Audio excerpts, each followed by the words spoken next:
Hello, everyone. Welcome back to DLM, Druggies Lives Matter, my offshoot program to the Black Lives Matter movement, which I call the Foundations of Zion.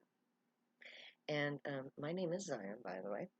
I'm the author of the book called The Potsmoker's Bible, which contains another book called the Book of Zion. The Book of Zion is a book of prophecy from the Old Testament of the Hebrew Bible or the Christian Bible. And it foretells the year 2020 and beyond. And it is the basis of everything that I do. Now, Black Lives Matter is the foundation of Zion. The people who are in the streets, my beautiful rainbow children, I love you so much. Um, you are in the streets because you are sick and tired of the oppression. Yes, my friends, you are oppressed because you're of color. There is a very big problem with white supremacy in this world, not just in this country, but across the entire span of the globe. And it is due to, in some part, in the modern age, due to the war on drugs. That is the mechanism that created, the war on drugs was created by an act of suppression of the blacks and the Mexicans in 1939 by the senators from Louisiana and Texas. So, I really mean it when I say that Black Lives Matter and minority oppression are the foundations upon which me, the lowly white trash American white female, stands upon. Yes, I am white. I obviously am white. But that does not mean that I'm racist. I'm not. As I said, I love all of my rainbow children. And if you watch other episodes of everything that I publish, you come to know me through this medium, you'll know just how not prejudiced I am. Because I proclaim myself to be the champion of the drug user. And the drug user is black, brown, white, yellow, red, and a beautiful mixture of all of the above. And yellow, don't forget the Asian. The color coding of it in itself is prejudice. And the war on drugs is about prejudice. It's about the white suppressing the minorities and the poor. It's about the corporates taking over the government and instituting laws that are prejudiced in their favor for profit. And it all stems from Dow Chemical's subversion of the senators from Texas and Louisiana. That gave the police license to be brutal. It gave them the mentality that if you're of color, you're more likely to do drugs. If you do drugs, no matter your color, you're the enemy. You're them. You're to be oppressed, subverted, imprisoned, robbed, blindly. All the things that the prophecy foretells. The war on drugs does in actual terms. And as the spokesperson designated by the prophecy itself, I choose to be the champion. I choose to walk the path of Moses, to stand up before the entire world and say, you prove to me that my beautiful rainbow children are worthy of the oppression that you force us to live under. And if you're wondering how I have the gall to consider myself to be part of the Black Lives Matter movement, well, let me show you. This is compliments of York City Jail. You don't have to be black to be oppressed by the police or brutalized by them.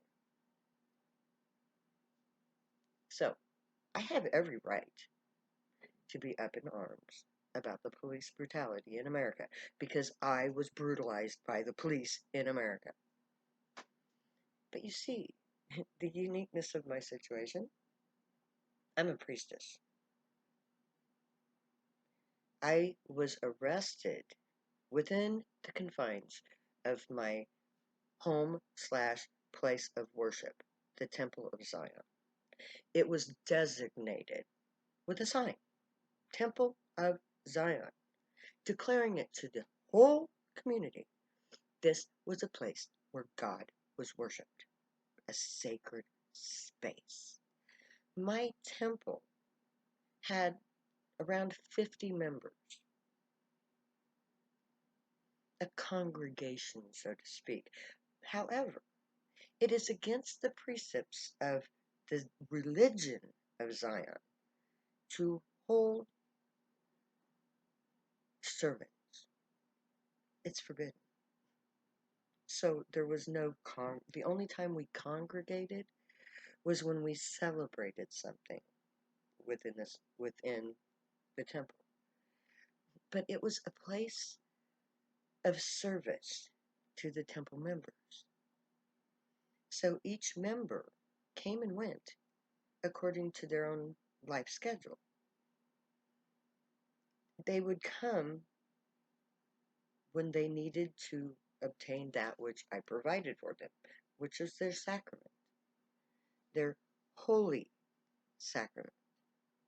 I made no effort to hide what I was doing. In fact, I did it openly. In the state of Nebraska, which is still, marijuana is still illegal. But I openly provided sacrament to my people. I was a drug dealer. But you see, there's a line that they crossed. It was a temple, a place of worship, sanctified by the Constitution. And I told each member of the temple when they joined the temple that I totally intended to continue the temple operations until I was arrested. I was the bait. And of course, the state of Nebraska, the county of York, and the city of York had to take that bait. I dangled myself in front of them for 7 years. While I and my people created a think tank for social change and reform. And during that process, we, the 50 members of the temple, learned for the first time what it meant to be a drug user, what that entailed, what we were as a people. We discovered our unique social identity. And in the process, we realized that we are unique people. We are a minority group of our own. We are comprised of all colors, all walks of life. Every family has at least one drug user in it. It's just part of life.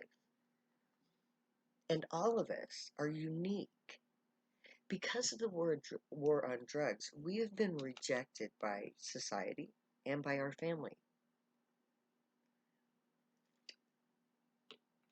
And that rejection has isolated us from social norms.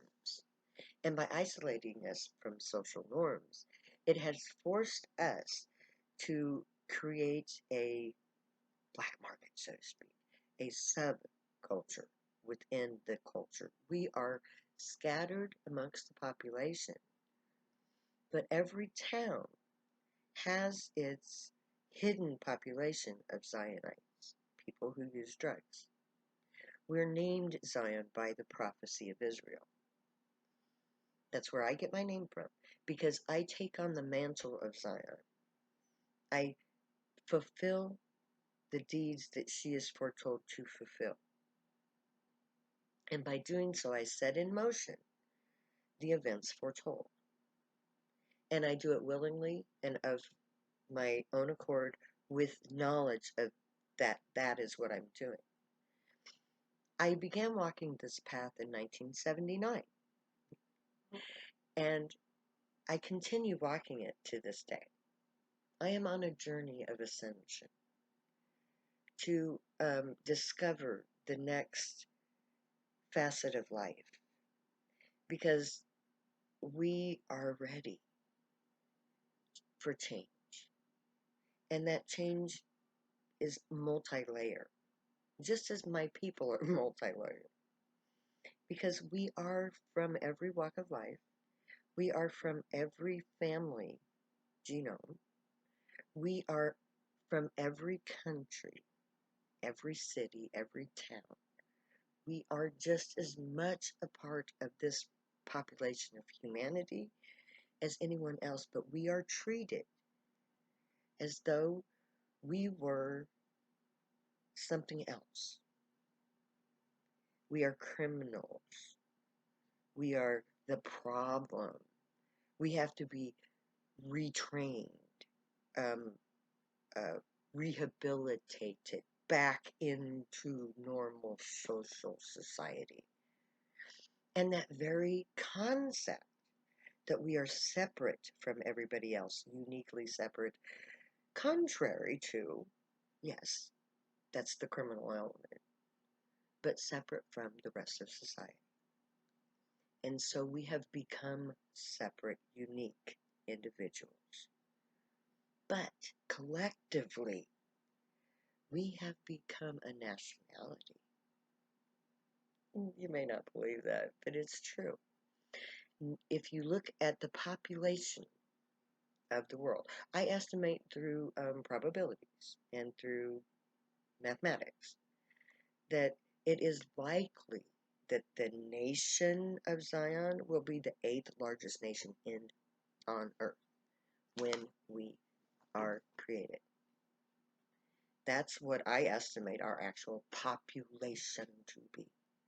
But we also have our own rituals, our own religious practices, our own unique lifestyle, our own products that we manufacture solely for our own use, our pipes, our bongs, our blunts. We have our own music, our own art, and most of our pipes and blunts and bongs are artwork. Well, maybe not the blunts, but yeah, rolling a good blunt is an art form by itself. So yeah, that would qualify. But you see what I'm getting at. We have our own unique lifestyle, our own set of rituals that we follow on a daily, monthly, and yearly basis. We have 420, our own social hour, our own set time when we socialize as a group, collectively, on a large scale. As the clock kicks into 420 every hour of the day on 2 locations on the earth, there is a pothead getting high, celebrating 420, 24/7, 365, following our religious, social calendar, tick-tocking hours away. Every hour at 420, somebody's getting high. Every hour. Can you believe that? Is that not beautiful? We are unique. We are separate. We have a population that rivals most countries on this planet.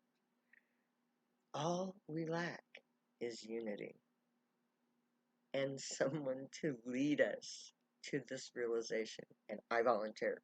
My name is Zion.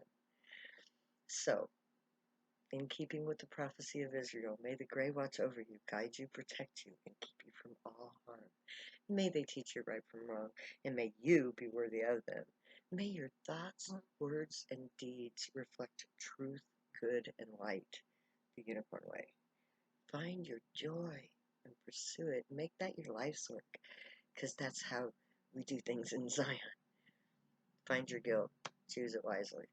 If you use drugs, stay happy and high.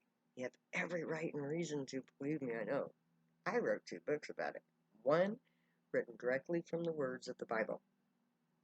I love you too much to say goodbye, so I'm going to say later now.